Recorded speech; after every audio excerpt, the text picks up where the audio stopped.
Capítulo 25. Jesucristo nuestro abogado. Del libro, Seguridad y paz en el conflicto de los siglos. El asunto del santuario fue la clave que aclaró el misterio del desengaño de 1844. Reveló todo un sistema de verdades, que formaban un conjunto armonioso y demostraban que la mano de Dios había dirigido el gran movimiento adventista, y al poner de manifiesto la situación y la obra de su pueblo le indicaba cuál era su deber de allí en adelante. Como los discípulos de Jesús, después de la noche terrible de su angustia y desengaño, se gozaron viendo al Señor, así también se regocijaron ahora los que habían esperado con fe su segunda venida. Habían esperado que vendría en gloria para recompensar a sus siervos.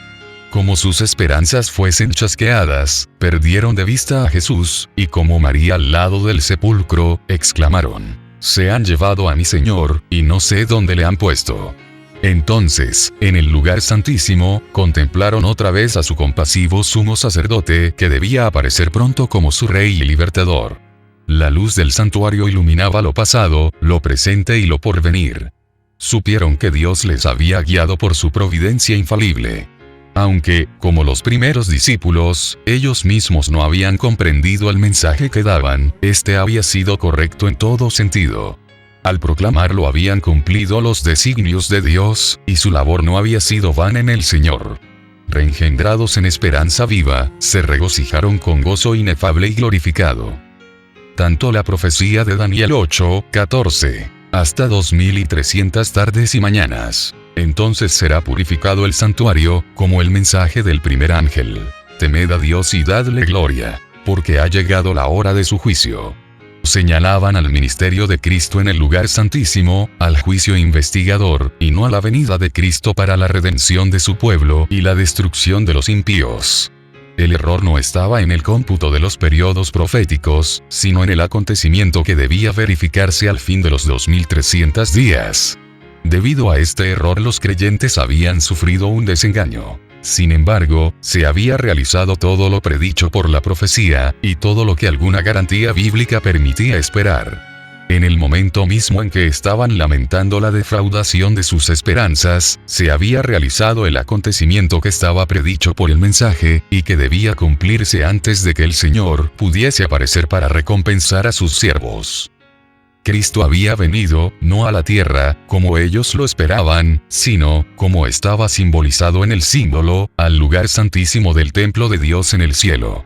El profeta Daniel le representa como viniendo en ese tiempo al anciano de días. Estaba mirando en visiones de la noche, y he aquí que sobre las nubes del ciclo venía uno parecido a un hijo de hombre. Y vino, no a la tierra, sino, al anciano de días, y le trajeron delante de él.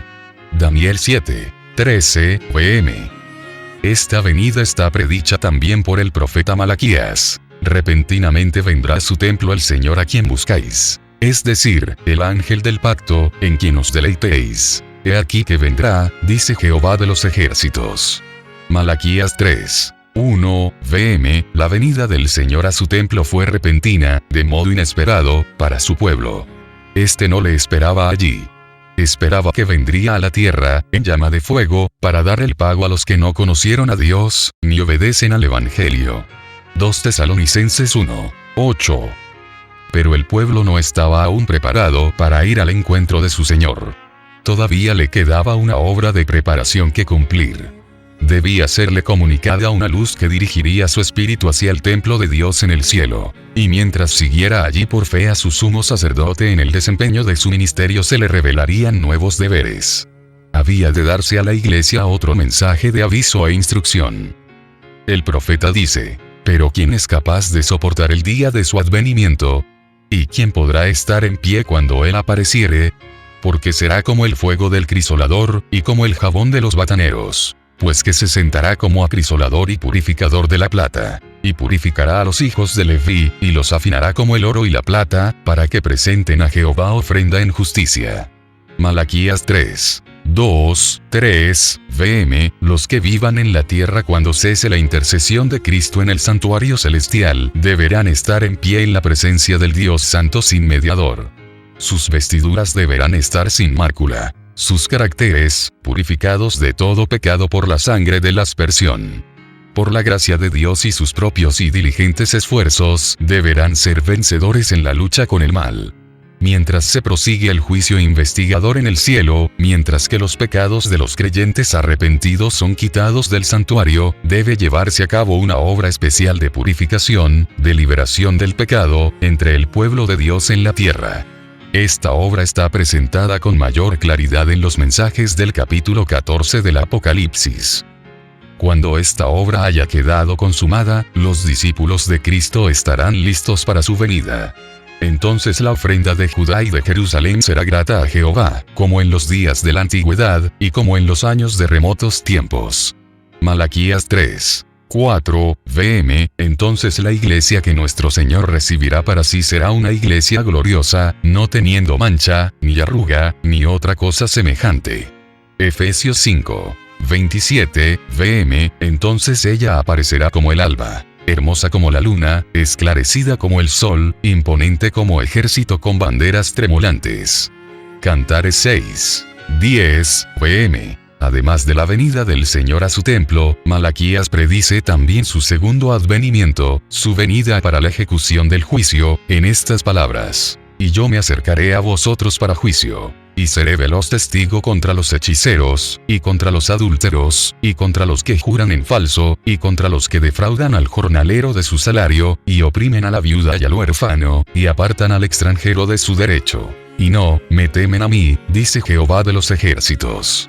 Malaquías 3. 5, vm. San Judas se refiere a la misma escena cuando dice: He aquí que viene el Señor, con las huestes innumerables de sus santos ángeles, para ejecutar juicio sobre todos, y para convencer a todos los impíos de todas las obras impías que han obrado impíamente. S. Judas 14, 15, vm. Esta venida y la del Señor a su templo son acontecimientos distintos que han de realizarse por separado. La venida de Cristo como nuestro sumo sacerdote al lugar santísimo para la purificación del santuario, de la que se habla en Daniel 8, 14. La venida del Hijo del Hombre al lugar donde está el anciano de días, tal como está presentada en Daniel 7, 13. Y la venida del Señor a su templo, predicha por Malaquías, son descripciones del mismo acontecimiento representado también por la venida del esposo a las bodas, descrita por Cristo en la parábola de las 10 vírgenes, según ese Mateo 25.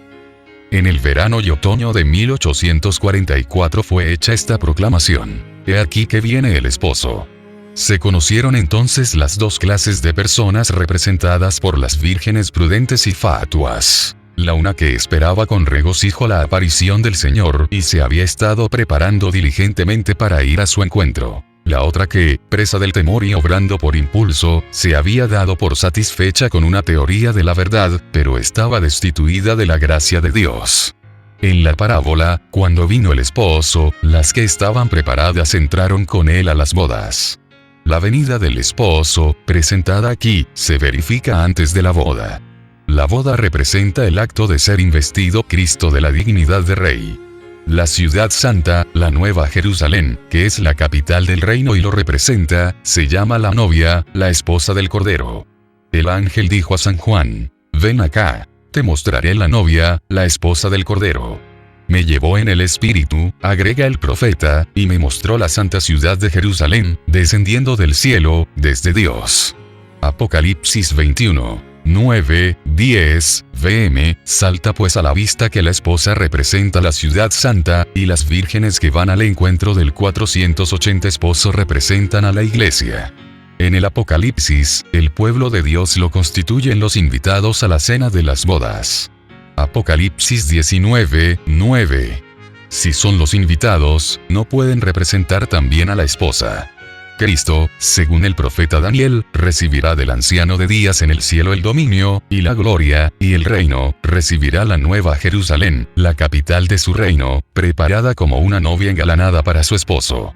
Daniel 7, 14, Apocalipsis 21, 2, vm. Después de recibir el reino, vendrá en su gloria, como Rey de Reyes y Señor de Señores, para redimir a los suyos, que se sentarán con Abraham, e Isaac, y Jacob, en su reino. S.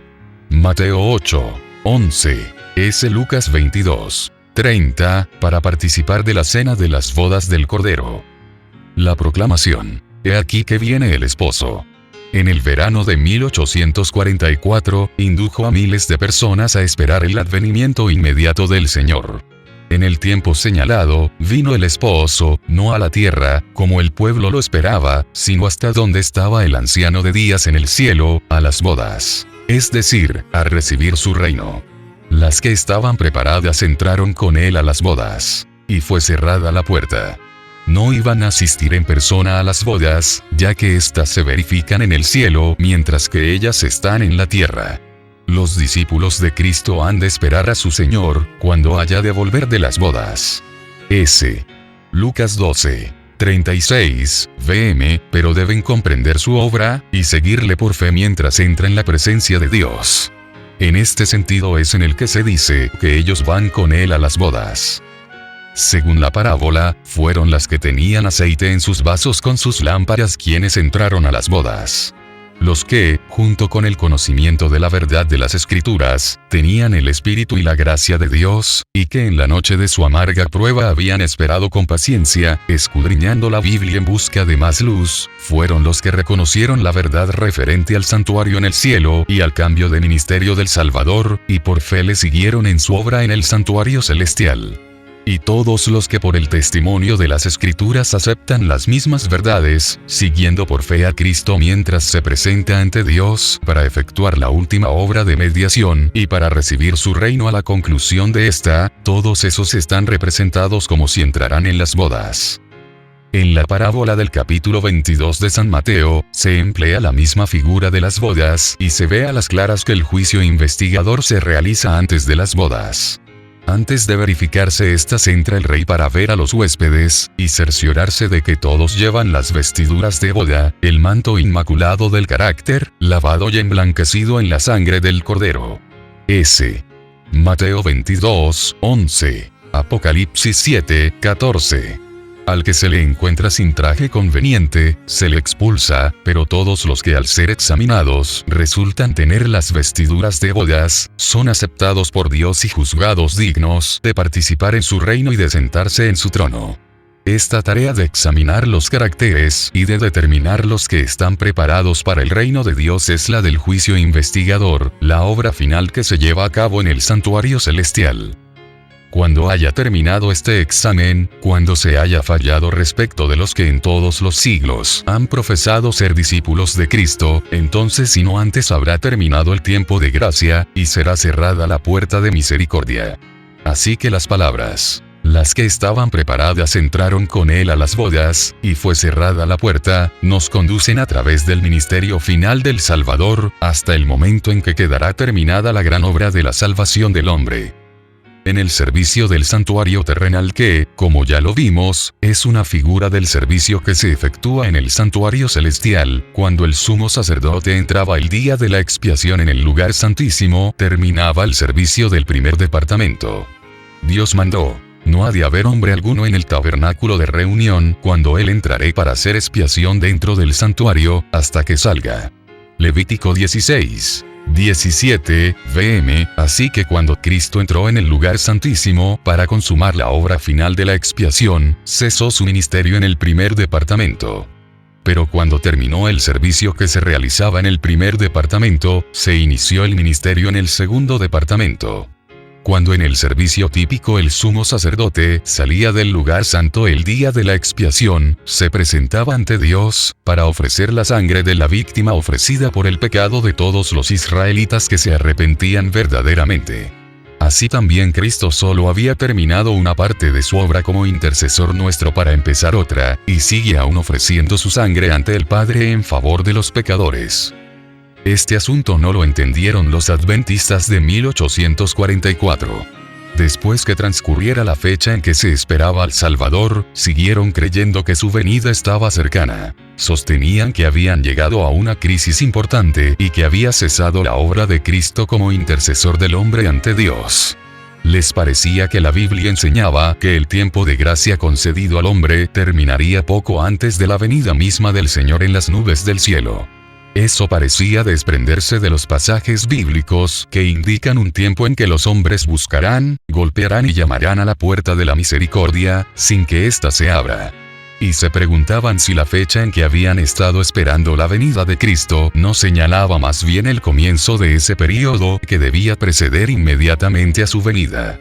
Habiendo proclamado la proximidad del juicio, consideraban que habían terminado su labor para el mundo, y no sentían más la obligación de trabajar por la salvación de los pecadores, en tanto que las mofas atrevidas y blasfemas de los impíos les parecían una evidencia adicional de que el Espíritu de Dios se había retirado de los que rechazaran su misericordia.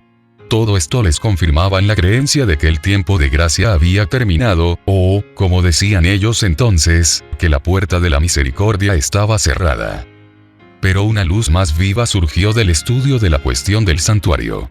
Vieron entonces que tenían razón al creer que el fin de los 2300 días, en 1844, había marcado una crisis importante.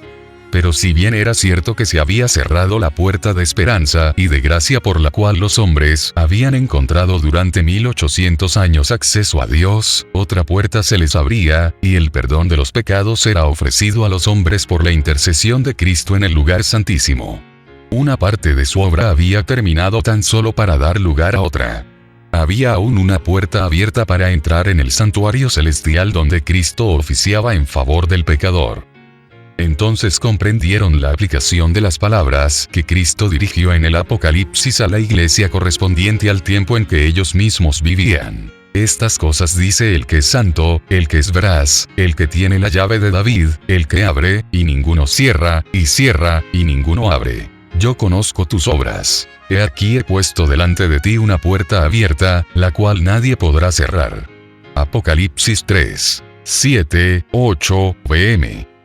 Son los que por fe siguen a Jesús en su gran obra de expiación, quienes reciben los beneficios de su mediación por ellos, mientras que a los que rechazan la luz que pone a la vista este ministerio, no les beneficia. Los judíos que rechazaron la luz concedida en el tiempo del primer advenimiento de Cristo, y se negaron a creer en Él como Salvador del mundo, no podían ser perdonados por intermedio de Él. Cuando en la ascensión Jesús entró por su propia sangre en el santuario celestial para derramar sobre sus discípulos las bendiciones de su mediación, los judíos fueron dejados en obscuridad completa y siguieron con sus sacrificios y ofrendas inútiles. Había cesado el ministerio de símbolos y sombras. La puerta por la cual los hombres habían encontrado antes acceso cerca de Dios, no estaba más abierta. Los judíos se habían negado a buscarle de la sola manera en que podía ser encontrado entonces, por el sacerdocio en el santuario del cielo. No encontraban por consiguiente comunión con Dios. La puerta estaba cerrada para ellos. No conocían a Cristo como verdadero sacrificio y único mediador ante Dios. De ahí que no pudiesen recibir los beneficios de su mediación. La condición de los judíos incrédulos ilustra el estado de los indiferentes e incrédulos entre los profesos cristianos, que desconocen voluntariamente la obra de nuestro misericordioso sumo sacerdote. En el servicio típico, cuando el sumo sacerdote entraba en el lugar santísimo, todos los hijos de Israel debían reunirse cerca del santuario y humillar sus almas del modo más solemne ante Dios, a fin de recibir el perdón de sus pecados y no ser separados de la congregación.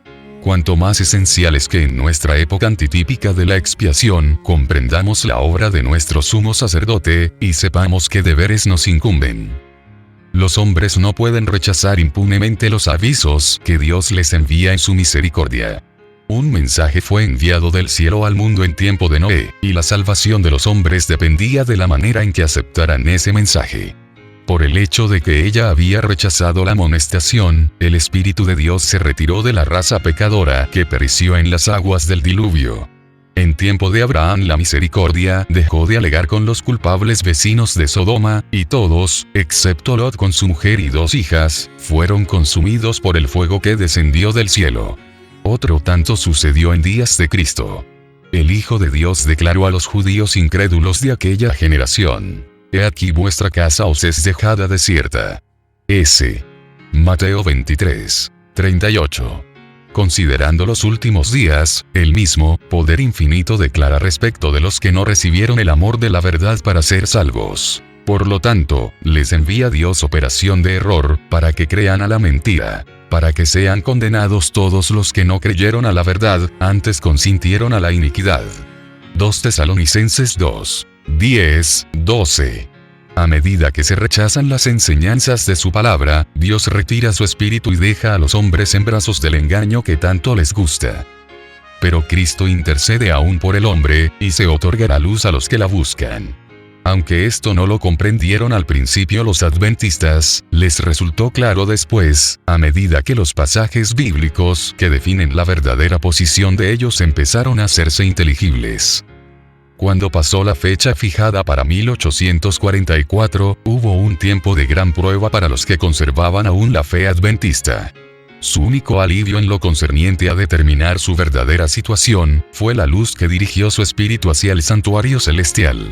Algunos dejaron de creer en la manera en que habían calculado antes los periodos proféticos, y atribuyeron a factores humanos o satánicos la poderosa influencia del Espíritu Santo que había acompañado al movimiento adventista.